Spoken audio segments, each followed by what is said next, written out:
पहली बात तो सबसे बड़ी बात जो चीज़ है बांग्लादेश के बारे में वो ये है, जो बांग्लादेश आज हिंदुओं को भगा रहा है, मार रहा है, वहाँ पे कन्वर्ट कर रहा है, ठीक है, उस बांग्लादेश को ये समझना चाहिए कि भाई तुम भारत से पैदा हुए हो, बिल्कुल हमने पैदा किया है तुम्हें, तुम गुलाम थे पाकिस्तान के, ठीक है, वो तुम्हें खाना तक नहीं भेजते थे, पीने का पानी तक नहीं देते वो तो थे। फिर भारत के पोते हुए एक तरीके से, पोते क्योंकि हुए, बेटा हाँ, तो पाकिस्तान को बिल्कुल कहते बिल्कुल, हैं। ये और बढ़िया बात है कि भाई वो तो बेटा भी नहीं, बेटा तो पाकिस्तान है, बेटा तो पाकिस्तान ये पोता है हमारा बांग्लादेश, ठीक है, और पोता दादा को कह रहा है कि भैया अब हमारी चलेगी, तुम्हारी नहीं तुम्हारी। चलेगी। बेटा हम दादा हैं अभी भी, और दादा अपनी दादागिरी पे उतर आया ना, तो बंगाल से निकाल के वेस्ट बंगाल, पश्चिम बंगाल, और उसके बाद दूसरा दक्षिण बंगाल ही बना देंगे, वहीं पर ही बांग्लादेश नहीं बचेगा फिर। तो इनको ये बात समझ में आनी पश्चिम चाहिए। बंगाल को और बढ़ा देंगे भाई, पूरा बड़ा बना देंगे हम, उसमें से 2 हिस्से कर देंगे कि भाई ठीक है, ये इतना वाला इसको दक्षिण बना दो, इसको जो है नॉर्थ, 4 हिस्से में बांट दो ना, एक ही हिस्सा क्यों? North Bengal, west Bengal, east Bengal, south Bengal, 4 होगा भाई, मस्त। मुझे जहां तक लगता है बांग्लादेश का अब एक अंत शुरू हो रहा है, यहाँ से हो चुका है शुरू। और बस अब ये है कि देखिए,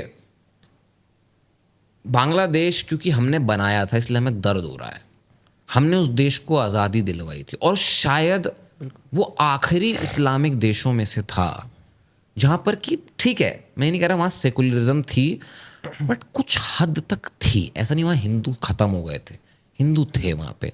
वहाँ की टीम के अंदर, वहाँ की बांग्लादेश की क्रिकेट टीम के अंदर जो है इंडियन खिलाड़ी भी उसमें थे, लेकिन सॉरी हिंदू खिलाड़ी थे। लिट्टन दास शायद उनका नाम, लिट्टन दास। तो बट वही बात है, अब क्योंकि वो जब तक शेख हसीना वहाँ पे थी, जब तक वो औरत वहाँ पे थी, उसने सब होल्ड किया हुआ था। लेकिन अब क्योंकि वो जा चुकी हैं, अब वहाँ पर आ गए हैं हार्ड। तरुण, इसमें देखिए, इसमें ना मैं और एक बात ऐड ऑन करना चाहूँगा ऑन द सीरियस नोट, कि इस पे ना कहीं हमारी देश की जो राजनीतिक है ना, इसका भी बहुत बड़ा योगदान है। अच्छा। जो इस वक्त बांग्लादेश में हो रहा है, अभी जो यूनुस को जो जिम्मेदारी सौंपी गई है यूनुस सरकार को, तो वहाँ पर आप देखिए कि मुझे जितना याद आ रहा है, दुर्गा पूजा तकरीबन 2017 या 18 के आसपास, पश्चिम बंगाल की दुर्गा पूजा की बात कर रहा हूँ, यूनेस्को से भी जो है उसने प्राइज जो है वो जीते हैं, यूनेस्को हेरिटेज पश्चिम बंगाल के दुर्गा पूजा को दिया गया है। बिल्कुल, बिल्कुल। तो वहाँ पर ना तकरीबन 2017-18 की शायद ये बात है, जितना मैं साल मुझे याद आ रहा है।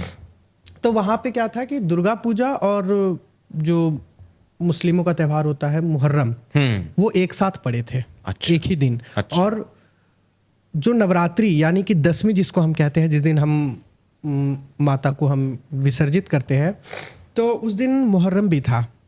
पर पश्चिम बंगाल की सरकार ने क्या कहा कि आप जो है जितने भी दुर्गा माँ की प्रतिमा है वो आज रास्ते पर ना निकाले, आज मुहर्रम की रैली निकलेगी। अच्छा। तो उस समय जो है कई सारे ऑपोजिशन लीडर ने ममता पर हमला भी किया था, पर वहाँ पर देख रहे थे तो कुछ ऐसे पॉलिटिकल पार्टीज अभी भी है इंडिया में जो उस वक्त उस समय की सरकार को ये डिसीजन पर पीठ थपथपा रही थी। अच्छा।